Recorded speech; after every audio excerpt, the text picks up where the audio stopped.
Welcome to another edition of the Tiger Football Report. I'm your host, Spiro Marikas, along with the head coach of the Tigers, Rob Ambrose. And Coach, the Tigers taking on New Hampshire this past week, a team like you that was coming off a disappointing loss the week before. And it was a game where they were able to control the clock and have long, sustained drives, which really, I think, put a damper on your defense and kind of wore them out. It did. I don't think I can remember a time where we played the first half in an hour.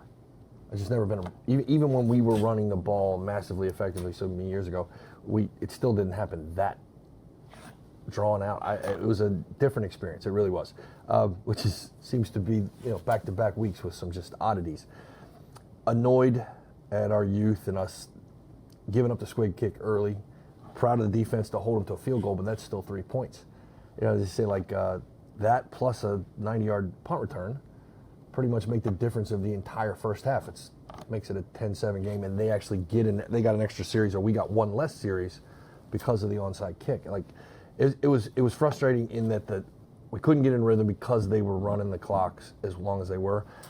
And after coming off the West Virginia game, I'm walking out of there we got stellar special teams. We played amazing on special teams against West Virginia, and we could not have played worse against New Hampshire.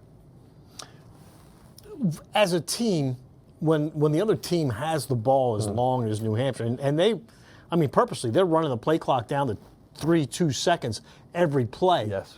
Totally unlike when Ricky Santos played. Now that he's coaching, it's a little different. But what does that do on the offensive side? Does it maybe put in some desperation in your players' minds?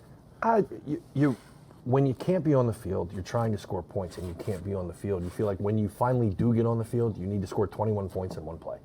And that's something that young kids do, and you can't do it. You can't do it. You can't score more than 6 points in one play. And to learn that and grind through that, that's what we used to do to other people when we were trying to turn this thing around. And we just didn't let their offenses, as powerful as they were, get on the field. And it frustrates you because you're used to being in a rhythm, and you need the ball to be in it. How about your offensive line? Because it's a lot of new parts. How have they started to gel as the season has gone on?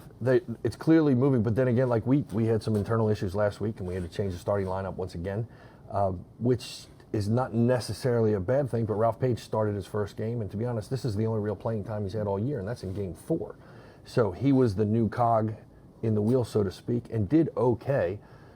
They're gelling, but not as fast as I would like them to be. On defense, what was the reason that New Hampshire was able to sustain those drives? So they ran the ball extremely intelligently, effectively, and while they weren't as good on third down as we were, they were pretty good, almost 50%, or all in the 40s, and we were almost 50. So that's the biggest thing in keeping a ball and keeping a drive. At the end of the first half, it's 17-0, and there's 17 yards between us, plus include a 90-yard punt return and a squib kick. So I have big eyes at halftime, okay, we're really not, this isn't a problem. And I was impressed with how we responded offensively in the third quarter. 14 points in 10 plays, and pretty fast, pretty quick. But we also gave up 14 in the third too. And by then, once you get into fourth, they're just grinding the clock out. We're coming from behind too far. All right, well, it's CAA play, which means that, things get easier week to week. And this week, the now number 6 Blue Hens of Delaware, who are coming off a 35-3 victory against Hampton. And you look, they start off the season, new coach, new attitude, I guess. Most importantly, Nolan Henderson, a very good quarterback who was hurt midway through last year, is healthy and is playing well. When Nolan is healthy, right now, he is in the top few in this league. He's a thoroughly impressive quarterback, and I speak from intimate experience of both coaching against him, talking to him, getting to know him, and knowing him through my brother and the time that they spent together. He's been very well coached. The schemes in which they are running now are not too entirely dissimilar to what my brother was running up there before. So he's picked it up pretty quickly, along with the fact that he's been in college for about 1 million years, just like the rest of them. And he understands the greater picture of the concept. So he's a talented passer. He's a talented runner. He's highly competitive and an energetic ball. He's a good leader. And 14 touchdowns and 3 interceptions, that's a pretty good ratio. It really is. And if you go back to his early years, he never had those kind of rates. He had to grow through his years to get to that point. And, nothing like coaching a guy who's that old, that smart, and has seen it all. But it's awful hard to play against him. And then, they're throwing for 275 yards a game, but their top 2 runners between the 2 of them are averaging 7 yards a carry in Cumbie and Yarns. So it's not a one-dimensional offense by any stretch. Not at all. And once they get a first down, they're going to go fast and they're going to put you on your heels. They have talented wideouts in multiple spots. They really don't have any holes.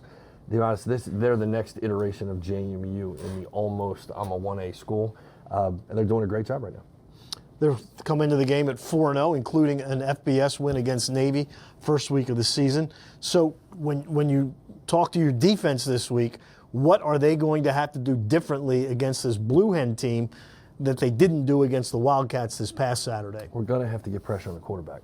If you let Nolan stand there and pick you apart, he's going to kill you. And while I say we have to put pressure on him, we also have to keep him in the pocket because he is impressively elusive, very athletic. 4 games, 3 games, their defense has given up 7, 9, and 3 points. They gave up 21 to Rhode Island. What is your offense going to have to do to be able to be a team that gets into those double digits, and you'd like to see high 20s, low 30s? Oh, I want to see mid-30s, low 40s. Let's be honest. I need us to get back to get the rhythm that we used to have when we start off the game, and that we just do the same thing to the opposing team as what they've been doing to us. We've been known over the last couple of years, no matter how good we were or not, 8-play drives, 10-play drives. I think one year in one game we had 2 14-play drives. That diminishes the energy of the opposing team and takes them out of rhythm. We got to come out of the gate faster offensively. You said in your post-game press conference on Saturday that you were going to scrimmage in the pregame. What does that mean exactly? I said that I've seen this done only twice in, I'm not going to say the number of years, but in an attempt to get guys ready for the first series of the game, that basically you went live against your own people in pregame.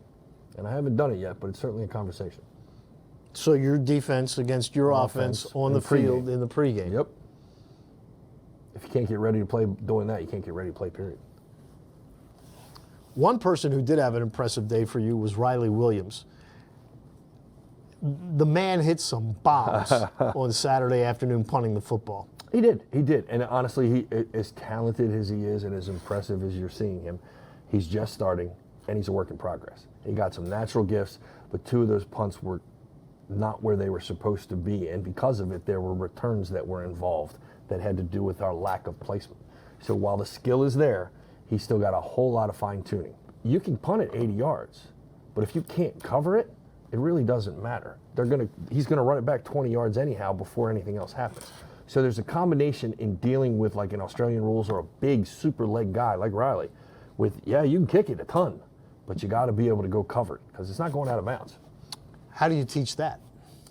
How do you teach it? You just practice it. It's a different style of rep. When you practice covering a guy who's a 40-yard average guy, that's a lot different physically than covering a guy that's a 60-yard average guy. We talk about the ball in the air. Now, Riley has the distance. What he's going to hone his skills on now, accuracy needs to be improved a little bit. But the hang time, while it's good, it's going to have to be very good if he's going to be such a long kicker. It's a physical amount of time to run from point A to point B. So we got to hang it over 4 to cover it over 60. All right. Hopefully this week Hopefully he doesn't punt. Hopefully he doesn't punt, correct. Thanks for tuning in to another edition of the Tiger Football Report. This Saturday, 3:30, the Tigers take on the Blue Hens of Delaware at Tubby Raymond Field.